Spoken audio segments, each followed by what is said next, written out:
मरूज़ात रखी हैं। आज उनको हमने आगाह भी किया कि हाई कोर्ट में भी आज हियरिंग हुई। जो इस्लामाबाद की 3 केसेस हैं, शोएब शाहीन साहब का जो हल्का है, अली बुखारी साहब का जो हल्का है और आमिर मुग़ल साहब का, उस पर आज हियरिंग हुई। और जो ट्राइब्यूनल्स में केसेस हैं, उसके हवाले से आज chief justice Islamabad high court ने बड़े सख्त रिमार्क्स दिए हैं। रिजर्वेशन का इजहार किया है कि अगर सिर्फ 1 साल पहले हुकूमत ने इलेक्शन के कवानीन में तब्दीली करके जो रिटायर्ड जजेस का एक ऑप्शन था वो ख़त्म किया था, तो आज चीफ जस्टिस साहब ने पूछा कि फिर आपने दोबारा इसको क्यों डाला? आप अपने जहन में शायद हुकूमत क्लियर नहीं है। दूसरा सवाल आज इस्लामाबाद हाई कोर्ट में इस बात पे उठा, जिससे आज जनाब इमरान खान साहब को हमने आगाह किया कि चीफ जस्टिस साहब ने हुकूमत से इस्तफसार किया कि जब कौमी असम्बली का इजलास 3 दिन बाद होने वाला था, तो फिर आपको ऑर्डिनेंस से कानून में तब्दीली करने की क्या ज़रूरत थी, और वो भी केयर टेकर प्रेसिडेंट से, क्योंकि जरदारी साहब तो मौके पे मौजूद नहीं थे, तो चेयरमैन सेनेट साहब से ये करवाने की क्या ज़रूरत थी। उस पे हमारे वकला ने ये नुक्ता भी रखा।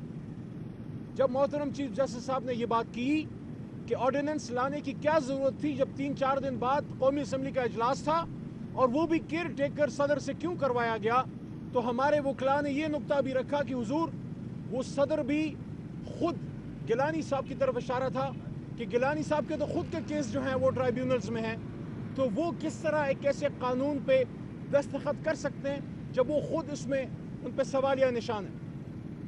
आज की गुफ्तगू में इमरान खान साहब ने एक बहुत बड़ी बात की है जो आगे का रास्ता दे सकती है। उन्होंने ये कहा कि हमने कभी भी मुज़ाकरात से इनकार नहीं किया, लेकिन मुज़ाकरात मानी खेज होने चाहिए, मीनिंगफुल होने चाहिए, नशिस्तन गुफ्तन बर्खास्तन नहीं होने चाहिए। ना मैं ये समझता हूँ ना अभी तक हुकूमत की तरफ से कुछ संजीदा इक़दामात लिए गए हैं, और ना कहीं और से कोई ऐसी बात की गई है जिससे मामलात के हल की तरफ कोई ना कोई रास्ता बने। 2 ही बुनियादी नुकात हैं जो पिछली भी मुलाकात में इमरान खान साहब ने किए और आज भी हमने रेस किए, कि इसके अलावा तीसरा कोई बुनियादी नुक्ता है ही नहीं। पहला असीरान की रिहाई, और उस अजीम आदमी को आज भी सलाम करने को दिल करता है कि वो इस गर्मी में अडयाला में डेथ सेल में पड़ा हुआ है। वो अपनी रिहाई की बात नहीं कर रहा, वो किसी डील की बात नहीं कर रहा। और ये जहन में रखें कि मुज़ाकरात और डील में फ़र्क होता है। हम मुज़ाकरात के लिए हामी है, डील के लिए नहीं। इसलिए अभी तक 300 दिनों से इमरान खान 300 दिनों से जेल में है कि वो डील नहीं कर रहा, वो सिर्फ मुज़ाकरात की बात कर रहा है। जो डील करते हैं वो बक्सों समेत सऊदी अरब या बक्सों समेत वो लंदन पहुंच जाते हैं, वो है डील वाले, ये है मुज़ाकरात वाले। लेकिन मुज़ाकरात, आप ये बताइए, असीरान की रिहाई और मैंडेट की वापसी, ये 2 बुनियादी नुकात है। तीसरा कोई नुक्ता फिलहाल नहीं है। पहले मैंडेट का फैसला हो, असीरान की रिहाई हो, को खुदा लगती बात करें। डॉक्टर यास्मीन राशिद 80-85 साल कैंसर सर्वाइवर वहाँ जेल में पड़ी है। सनम जावेद हमारी छोटी बहन बच्ची की उम्र की, और जिस तरह कल आपने देखा होगा उसको तपती धूप में पुलिस वैन में 2-3 घंटे खड़ा किया गया ताकि उसको टॉर्चर किया जाए।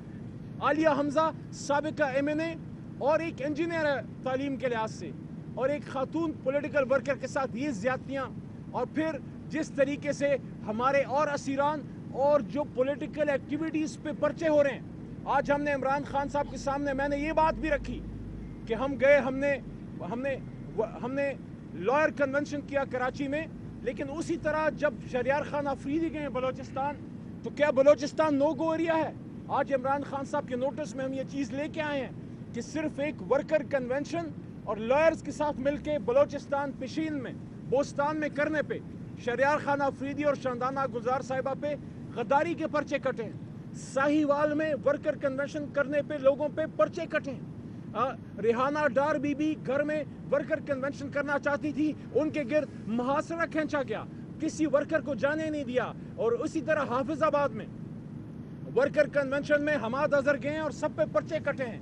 اور کل جو ہمارے اپوزیشن لیڈر جناب عمر ایوب خان کے ساتھ ہوا ہے، آج میں نے ہائی کورٹ اسلام آباد کے چیف جسٹس کے سامنے بھی یہ بات کی، اور آج وہی بات عمران خان کی بھی گوش گزار کی کہ جناب عمر ایوب صاحب اپوزیشن لیڈر ہیں، دہشت گردی کی عدالت سرگودے میں ان کی پیشی تھی اور پیشی پہ جا رہے تھے، ان کو شوق نہیں تھا دہشت گردی کی عدالت کوئی سیر کی جگہ نہیں ہے، وہ وہاں جا رہے تھے، عام ایم این اے بھی نہیں ہے، اپوزیشن لیڈر، اور بیچ میں پولیس کھڑی ہو گئی اور 6 گھنٹے ان کو دہشت گردی کی عدالت میں حاضری نہیں کرنے دی، اور اس پہ آج محترم چیف جسٹس صاحب کے ریمارکس ہی تھے کہ یہ تو obstruction ٹو جسٹس کے برابر ہے کہ آپ ایک موکل کو یا ایک سائل کو، ایک مدعی کو یا ایک ملزم کو یا ایک پاکستانی کو، یہ میرے الفاظ ہیں، آپ عدالت میں نہ جانے دیں۔ یہ ساری چیزیں آج عمران خان صاحب کے گوش گزار ہم نے کی ہیں۔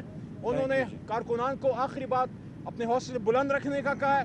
عید کے بعد انشاءاللہ اگر مذاکرات کے ذریعے معاملات کا حل نہیں نکلتا تو ہم احتجاج کو ایک نئی رخ بھی دے سکتے ہیں، اس کے لیے بھی قوم تیار رہے۔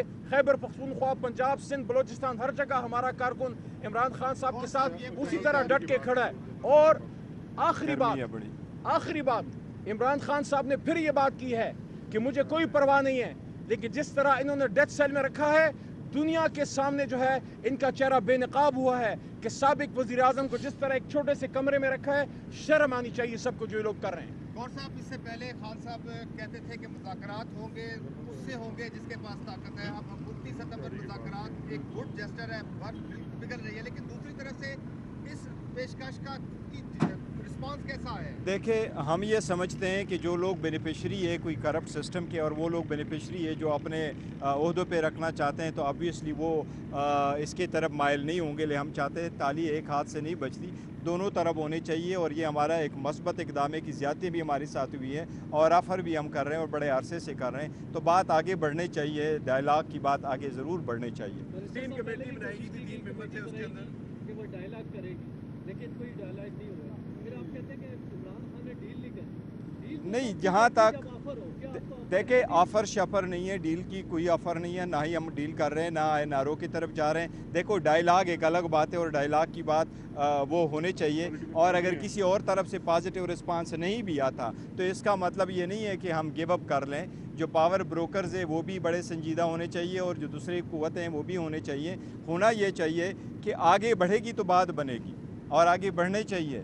دیکھیں اس کی ریزن یہی ہے کہ اگر ہم بارہا یہ کہہ رہے ہیں کہ ہم ایک 70% پاپولیرٹی رکھنے والی جماعت ہے، تو ہماری سب سے زیادہ ایک نیچرل لائن سے ان لوگوں کے پاس جو پاور بروکر ہوا کرتے ہیں، اور ہم ہی پورے ملک کو ریپرزینٹ کرتے ہیں، اور ہم کسی صورت نہیں چاہتے کہ ملک ایسی صورتحال سے دوچار ہو جس میں سے پالیٹکس جو ہے اگلی ٹرن لے لے۔ ہم کسی صورت یہ نہیں چاہتے، اس لیے ہم بارہا یہ کہتے چلے آ رہے ہیں، اور ابھی بھی کہہ رہے ہیں، اور رینیو کر کے کہہ رہے ہیں کہ ڈائلاگ آگے بڑھنے چاہیے اور میننگ فل ہونے چاہیے، اور سب اس میں انوالو ہو تاکہ ہم آگے کوئی راستہ نکالیں قوم کے۔ تھینک یو جی، تھینک یو سو مچ۔